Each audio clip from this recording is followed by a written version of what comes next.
আসসালামু আলাইকুম। প্রোমাতে আপনাদেরকে সবাইকে স্বাগতম। আজকে আমরা এসেছি যে একটা পুকুর এবং হচ্ছে যে পুকুরের পাড় থেকে কি করে ভ্যালু জেনারেট করে বা ভ্যালু অ্যাড এর মাধ্যমে আমরা হচ্ছে মানি জেনারেট করতে পারি সেই বিষয়গুলো অ্যাকচুয়ালি জানার জন্যে। ফার্স্টে আমরা এই যে আমাদের বাম পাশে যে পুকুর আছে সেই পুকুরটা একটু যদি চারিপাশটা দেখি, তো পুকুরটা প্রায় ১৬ বিঘার পুকুর। সেই পুকুরে ওই পাশ থেকে এই পাশ পর্যন্ত চারি সাইডে কিন্তু সুন্দর করে বাঁধা আছে এবং এই বাঁধাগুলো কিন্তু ডেজার দিয়ে বা যেটা খনন করা হয় সেটা দিয়ে বাঁধা। এটা অলরেডি প্রায় ৩০-৪০ বছর থেকে পুকুরটা হয়ে আছে, বাট লাস্ট ৩-৪ বছর আগে পুকুরটা সম্পূর্ণ খনন করা হয়। তো খনন করার পরে যে পুকুরটা দেওয়া হয় সে পুকুরটা অ্যাকচুয়ালি হচ্ছে এটা ১৬ বিঘা পুকুর হচ্ছে। আমাদের যে হিসাব আছে সেই ১৬ বিঘার পুকুরে আপনার হইতেছে ৫২,০০০ করে পুকুর পার বিঘাতে পড়ে আপনার প্রায় ২৫ লাখে আপনার ৩ বছরের জন্য দেওয়া হয়েছে পুকুরটা। তো পুকুরের সাথে যে পাড়টা আছে এই পাড়টা কিন্তু ফাঁকাই ছিল। তো এই যে পুকুরের মালিক সে কিন্তু যখন দেখলো যে পুকুরের পাড়টা অনেক বড়, এদিকে দেখালে বুঝতে পারবেন যে অনেক বড় এবং চওড়া। তো এক লাইনে কিন্তু ৪টা করে বা ৫টা করে কখনো ৩টা আছে লাইন প্রতি আপনার কলার গাছ লাগানো যায়। তো সে যখন এটা চিন্তা করলো আর হয়তো যারা পুকুরের মালিক ছিল তারাও চিন্তা করলো যে এখানে আমরা যদি আমের বাগান করতে পারি, আম্রপালি বা আদার্স, যেহেতু এটা রাজশাহী, তো সেক্ষেত্রে আরো বেশি ভ্যালু জেনারেট করা যায় কিনা। তো তাদের হচ্ছে যে পুকুরের যেহেতু মালিক যে সে অনেক অভিজ্ঞ ছিল, তো সেক্ষেত্রে সে পুকুরের পাশে নতুন কলা গাছগুলো লাগাইছিল। এই কলা গাছগুলো এখন বয়স প্রায় ৩ বছর থেকে ৪ বছর হতে চলেছে, যার কারণে যে কলা ধরেছে দেখেন, কলার জাতগুলো অ্যাকচুয়ালি দেখলে বুঝতে পারবে যে মানিক কলা যে জাতগুলো বলা হয় সে অনেক বড় বড় জাতের। এই পাশে একটা আছে আর এদিকে যদি দেখতে চান তো এদিকে এখন আছে, বাট অত বড় না। যখন কে ফার্স্টে ছিল যে এখানে দেখতে পারেন এই জাতগুলো, এই জাতের কলাগুলো এত বড় বড় ছিল এবং কান একটা মানুষের সমান প্রায় ছিল। তো এখন বর্তমানে অবশ্যই ছোট, কারণ ৩-৪ বছর হয়ে গেছে। তো সেক্ষেত্রে এই জাতগুলোতে আপনার প্রায় যে কলা ধরা হয়েছে বা কলা ধরেছে সেগুলো নিয়ে যে আমাদের একটা হিসাব বা ভ্যালু কিভাবে অ্যাড হলো সেগুলো নিয়ে আমাদের বিস্তারিত আলোচনা। তো এই আমাদের এই পাশে ৪টা পাশ আছে প্রায় স্কোয়ারে মোটামুটি সমানই বলা চলে বা আয়তাকার বলা চলে এই ইয়াটা। তো এখানে চারপাড়ে প্রায় হতেছে ২,০০০ মতো গাছ আছে। তো প্রতিটা গাছ থেকে আমরা যে কলা মানে তারা ফার্স্ট বছরে সংগ্রহ করেছিল সেখানে ৫০০ করে বিক্রি করেছিল পাইকারি, বাট নর্মালি সেটা ১,০০০ করে সেল করা যেত ও বা গেছে খুচরা পর্যায়ে। তো সেক্ষেত্রে আবার যে ৫০০ করে সেল করলেও ১০ লাখ টাকা কিন্তু উঠে গেছে এই প্রায় ২,০০০ গাছ থেকে। যেমন এদিকে যখন দেখবেন মানে সম্পূর্ণ যে বাগানটা বা কলা অনেক বেশি পছন্দ।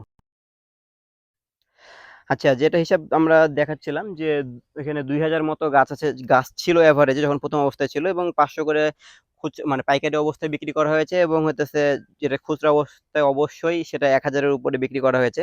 কারণ এই এলাকার মানুষ বা আদার্স যে পাইকারি যারা ছিল তারা এখান থেকে কিনে নিয়ে গেছে। তো এখান থেকে কিন্তু তার প্রথম বছরে ১০ লাখ টাকা উঠে গেছে। এরকম করে সে পরপর ৩ বছর এটা চাষ করেছে। তো ৩ বছর চাষ করার পরে সে ৩ বছর চাষ করতে পারেনি। প্রথম ২ বছর চাষ করার পরে জমিটা ছেড়ে দিতে হয় তার সাথে একটা দ্বন্দ্বের কারণে। তো এখানেতে সে ভ্যালুটা অ্যাড করলো কিভাবে? এখানে যে পার পড়ে আছে মানে সবসময় বা প্রায়শই দেখা যায় যে একটা পুকুরের পাড় অল টাইম পড়ে থাকে।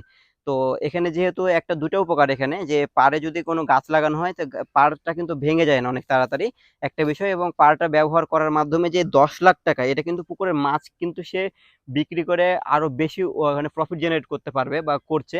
বাট এটা ছিল তার একটা বোনাস বা যেটা আমরা বলি এক্সট্রা টাকা। তো এক্সট্রা যদি জায়গাটা ফেলে রাখতো তাহলে কিন্তু কখনোই কিন্তু এই ১০ লাখ টাকা বা ২,০০০ গাছের কলা বা এখন পর্যন্ত যেহেতু সেই গাছগুলো তখনই লাগানো এখন পর্যন্ত সেভাবে চলতেছে। প্রজন্মের পর প্রজন্ম ৩ বছর পার হয়ে গেছে, এখন মনে হয় ৪ বছর কি ৪.৫ বছর চলতেছে। তো এখনো যে গাছগুলো দাঁড়িয়ে আছে এগুলো কিন্তু আরো কলা দিবে। বাট কলার যদি সাইজও ছোট হয়ে যায় তাও কিন্তু ওই ভ্যালু আস্তে আস্তে দিতে আছে। কিন্তু তাকে যখন গাছটা একটা লাগানো হয়েছিল কলার গাছ, সেটা কিন্তু একবার লাগাতে তার একটা পাট খরচ হয়েছিল। একটা মানে এখানে যদি একটা পাটে সারাদিনে ১০ থেকে ৩০টা মতো গাছ লাগাতে পারবে। এরকম করে যদি সব গাছ লাগানো হয় তো তার ইনিশিয়াল ইনভেস্টমেন্ট প্রায় হচ্ছে ১,০০,০০০ টাকা মতো ছিল। কারণ হচ্ছে গাছগুলো কিনা লাগবে, যে কলার যে ছোট ছোট এই গাছগুলো দেখতে পাচ্ছেন সেগুলো কিন্তু কিনে আনতে হয়। ওগুলোকে তেউর বলা হয় কলার, যে এইসব গাছগুলো এরকম সাইজের খনন করে তুলে নিয়ে আনা হয় ভালো জাত থেকে। তো এইটা একবার কিন্তু ভ্যালুটা বা এখানে ভ্যালু অ্যাড করার চেষ্টা করা হয়েছে এবং সেখান থেকে কিন্তু ডে বাই ডে কিন্তু টাকা বা মানি জেনারেট হতে আছে। এখন কিন্তু কোনো পরিচর্যা বা কোনো কিছু মোটামুটি করা লাগে না আগের মতো। এখন শুধু গাছগুলো মানে কলা সংগ্রহ করার পর কেটে ফেলা হয় আর এবং আগাছাগুলো একটু মুক্ত করা হয়। এটা হইতেছে যে এখানকার যে ভ্যালু এডেড সিস্টেম। এখানে কিন্তু প্রতি বছর যদি 10 লাখ করে আসে, তাহলে 3 বছরে 3×10 = 30 লাখ আসবে। বাট এখানে যখন জায়গাটা পড়ে থাকতো, তাহলে কিন্তু এটা এক্সট্রা অপচয় বলতে কিছুই নেই, বাট অপচয় নয়, মানে এটা পড়ে থাকতো, এটা কোনো ব্যবহারযোগ্য কোনো কিছু হতো না বা মানিও জেনারেট হতো না। তার কিন্তু এই পুকুর থেকে লাভ হোক, সেখান থেকে যা ইনকাম হতো, বা মাছগুলো কিন্তু অনেক বড় বড় হয়, যেহেতু পুকুর অনেক বিশাল এবং মাছ সংগ্রহ করা হয় প্রায় 2 থেকে 3 বছর পর। সেখান থেকে সে তো অবশ্যই একটা বেনিফিট জেনারেট করতেছে, মাসে 5 থেকে 10 লাখ টাকা ইনকাম করে। আর মাসে ওটা তো পুকুরের গেল মাছের জন্য, মাছ বাদে যে কলাথা আছে সেটার জন্য কিন্তু আরো এক্সট্রা বেনিফিট বা যে মানি জেনারেট করতেছে। তো অ্যাকচুয়ালি আমাদেরকে কিভাবে মানি জেনারেট করতে হবে, সে মানি জেনারেটের যে বিষয়গুলো আসতেছে, তো এগুলো যে গাছগুলো যে আমরা পরিচর্যা করতেছি, আমাদের সময় বা সে একটা টাকা ইনিশিয়াল টাকা ইনভেস্টমেন্ট করেছে, সে বিষয়গুলো আসলে মানে যদি আপনারা কখনোই এই জায়গাটা ফেলে রাখতেন, যেমন এই জায়গাটা এখন এভাবে পড়ে আছে, এই জায়গা থেকে কখনোই কিন্তু কলা বা টাকা কোনো কিছু উপার্জন করা সম্ভব না। কারণ কি, এই জায়গাতে কখনোই কোনো কিছু হবে না, এখানে কিছু নাই, কোনো গাছ নাই, কোনো কিছু নাই। বাট যদি এই এই গাছটাতে কথা চিন্তা করেন, এই গাছটা এখন থেকে 5 থেকে 6 মাসের মধ্যে কিন্তু কলা ধরবে। কলা ধরলে কি হলো, একটা গাছ প্রতি যদি 500 টাকা করে আসে, তাহলে এখানে 500 টাকা জেনারেট হলো মানিটা। তো আসলে এভাবে অ্যাকচুয়ালি মানি জেনারেট হয়। আমাদেরকে বুঝতে হবে যে কোথায় কোন সেক্টরে কিভাবে মানি জেনারেট করতে পারি আমরা, এবং কোথায় কতটুকু মূল্য অ্যাড বা ভ্যালু ট্রান্সফার করলে আমরা সবচেয়ে রিটার্ন, যেটা প্রফিট, সেটা পাবো। তো সেক্ষেত্রে আমাদের সবকিছু বোঝার জন্য বা সবকিছু হেল্প করার জন্য আমাদের prohuma.com আছে। সেখানে আপনারা যে মেন্টরশিপ বা যে ভ্যালুর বিষয়গুলো সেগুলো ক্লিয়ারলি বুঝতে পারবেন। তো সেই বিষয়ে আমাদের সাথে থাকবেন। আর আমাদের এই রিলেটেড যদি আরো ভিডিও পেতে চান, তো আমাদের চ্যানেলটা সাবস্ক্রাইব করে রাখবেন, এবং ভ্যালু অ্যাকচুয়ালি কিভাবে অ্যাড করা হয় এবং ভ্যালু কি জিনিস সেটা একদম ভাবে, এটা কিন্তু প্রাকৃতিক ভাবে আমরা বোঝানোর চেষ্টা করতেছি। আমরা কিন্তু কোনো বই পুস্তকের যে মানে ভাষা আছে সেই ভাষাতে কিন্তু বোঝাচ্ছি না।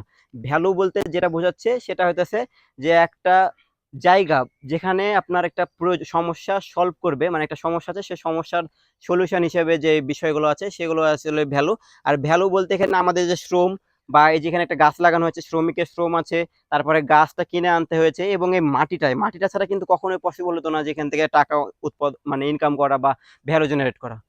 আর এই তো আমাদের এই ভিডিওগুলো সব দেখবেন এবং সাথে থাকবেন। আসসালামু আলাইকুম।